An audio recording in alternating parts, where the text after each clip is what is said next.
Oke, teman-teman sekalian, pada kesempatan kali ini saya akan berbicara mengenai inti pemikiran dari David Hume. Jadi David Hume ini adalah salah satu filsuf yang hidup di antara tahun 1711 sampai dengan 1776 dan menjadi seorang filsuf terpenting dalam tradisi empirisme dan skeptisisme modern. Dan pemikirannya memiliki dampak yang mendalam pada berbagai bidang, termasuk epistemologi, etika, filsafat agama, dan filsafat politik. Nah, ada beberapa poin penting terkait dengan inti pemikiran dari David yang akan saya bahas secara garis besar di sini. Misalnya yang pertama berkaitan dengan empirisme dan teori pengetahuan. Hume dikenal sebagai seorang empiris radikal yang mempercayai bahwa semua pengetahuan manusia itu berasal dari pengalaman. Dia membedakan antara dua jenis persepsi dalam pikiran, yaitu kesan dan ide. Kesan sendiri memiliki arti persepsi yang hadir dengan kekuatan verifikasi terbesar, seperti pengalaman langsung dari panca indera atau dari perasaan kita. Sedangkan ide adalah bayangan atau representasi dari kesan-kesan tadi yang hadir dalam pikiran, seperti mengingat atau membayangkan sesuatu. Oleh karena itu, dalam pengertian asosiasi ide, Hume itu berargumen bahwa ide-ide itu dihubungkan melalui prinsip-prinsip asosiasi. Ada kemiripan atau kedekatan dalam konteks ruang dan waktu, dan sebab akibat. Misalnya, ide tentang objek dapat membawa kita pada ide tentang objek lain, atau mirip atau dekat dengan, atau memiliki hubungan sebab kausal gitu.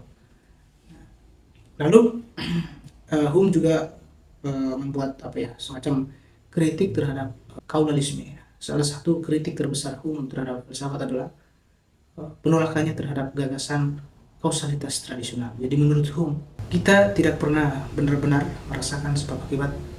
Yang kita lihat hanyalah kebiasaan yang dikembangkan dari pengalaman yang terus berulang. Misalnya, kita tidak benar-benar melihat bahwa api itu menyebabkan panas. Kita hanya mengamati bahwa setiap kali ada api, ada panas. Nah, akibatnya hubungan sebab akibat itu hanyalah kebiasaan atau semacam keyakinan, dan bukan pengetahuan yang benar-benar mendasar gitu. Kemudian pemikiran Hume tentang skeptisisme, tentang pengetahuan metafisik. Nah, Hume juga skeptis, ya. Dia skeptis terhadap banyak klaim metafisik yang tidak dapat dibuktikan melalui pengalaman langsung. Dia berargumen bahwa banyak dari klaim ini, termasuk gagasan tentang substansi atau jiwa, itu tidak memiliki landasan empiris yang jelas, dan oleh karena itu harus diperlakukan dengan skeptisisme. Kemudian berkaitan dengan kritik terhadap substansi. Di gagasan tentang substansi atau sesuatu yang mendasari kualitas tertentu, menurut Hume itu tidak memiliki dasar pengalaman. Kita hanya mengenali kumpulan kualitas atau sifat, seperti warna, tekstur. Itu bukan sesuatu yang mendasari mereka. Nah, kemudian Hume juga mempersoalkan soal masalah induksi. Nah, Hume juga menunjukkan masalah dengan induksi seperti proses pengambilan kesimpulan umum dari suatu pengamatan khusus. Menurut Hume, kita tidak dapat membenarkan keyakinan kita bahwa pola-pola di masa lalu itu akan terus berlaku di masa depan, karena ini mengasumsikan bahwa apa yang ingin dibuktikan, yaitu bahwa masa depan akan menyerupai masa lalu. Lalu Hume juga berbicara tentang teori moral dan sentimen, dan Hume berpendapat bahwa moralitas itu bukan hasil dari akal atau penalaran, tetapi dari sentimen atau perasaan. Ia mengklaim bahwa ketika kita menilai sesuatu sebagai sesuatu yang baik atau buruk, sebenarnya kita itu merespon perasaan kita tentang itu. Jadi bukan pengetahuan atau penalaran objektif. Kemudian berkaitan dengan moralitas dan simpati. Hume juga memperkenalkan konsep simpati yang kemudian dipopulerkan oleh Adam Smith. Menurutnya, simpati adalah dasar bagi moralitas. Jadi kita merasa terdorong untuk bertindak moral karena kita secara alami merasakan kepedulian terhadap orang lain melalui simpati itu sendiri. Kemudian Hume dan fakta versus nilai. Jadi Hume juga mengunggulkan perbedaan antara adalah atau what is dan yang seharusnya, what ought to be. Dia berargumen bahwa tidak mungkin mendapatkan proposisi normatif atau apa yang seharusnya hanya dari proposisi deskriptif atau apa adanya. Ini berarti bahwa penilaian moral itu tidak dapat didasarkan pada fakta-fakta tentang dunia, tetapi berasal dari perasaan kita tentang fakta-fakta tersebut. Lalu Hume juga berbicara mengenai filsafat agama. Di Hume sendiri, Hume skeptis terhadap klaim-klaim agama yang tidak bisa dibuktikan atau dijustifikasi secara empiris. Nah, ini terlihat jelas dalam karya seperti Dialogue Concerning Natural Religion dan An Inquiry Concerning Human Understanding. Kritiknya terhadap argumen desain. Hume menentang argumen dari desain yang mengklaim bahwa kompleksitas alam semesta itu membuktikan adanya desainer cerdas, itu Tuhan itu sendiri. Hume berargumen bahwa analogi antara artefak manusia seperti jam dan alam semesta itu sangat lemah dan tidak cukup untuk membuktikan klaim tentang Tuhan. Jadi itulah pemikiran dari Hume. Kemudian dia juga berbicara sedikit mengenai skeptisisme terhadap mujizat. Hume juga mengkritik keyakinan akan mujizat, mendefinisikan sebagai pelanggaran terhadap hukum alam. Jadi, dia berargumen bahwa bukti empiris untuk hukum alam itu jauh lebih kuat daripada bukti kesaksian untuk mujizat, dan oleh karena itu kita harus skeptis terhadap klaim mujizat. Kemudian Hume juga berbicara mengenai filsafat pemikiran dan identitas diri. Dalam A Treatise of Human Nature, Hume juga mengeksplorasi gagasan tentang identitas diri dan kontinuitas personal. Dia menolak konsep tentang diri yang kekal dan tetap. Jadi, kritik terhadap identitas diri. Dia berargumen bahwa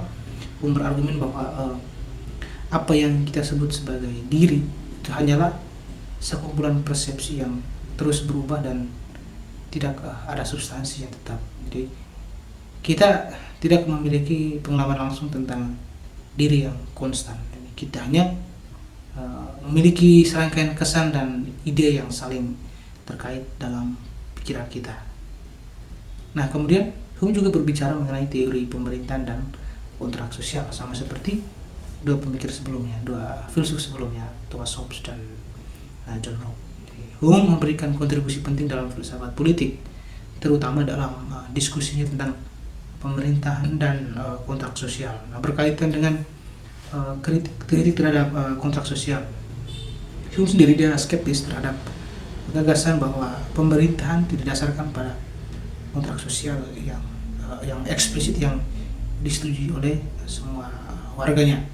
Jadi menurut Hume sendiri, pemerintahan itu lebih mungkin berkembang secara organik dan didasarkan pada kepentingan praktis dan kebiasaan, dan bukan pada perjanjian formal. Nah, itu.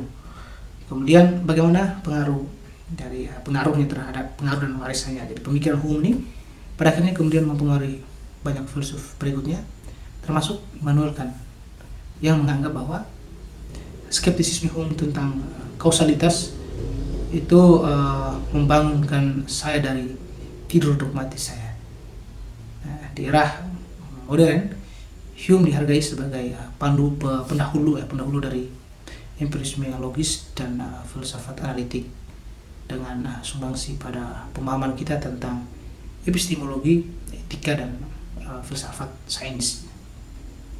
Jadi secara garis besar kesimpulannya bahwa inti pemikiran dari David Hume adalah suatu kombinasi dari skeptisisme radikal terhadap pengetahuan metafisik dan keyakinan bahwa pengalaman itu merupakan sumber utama dari pengetahuan.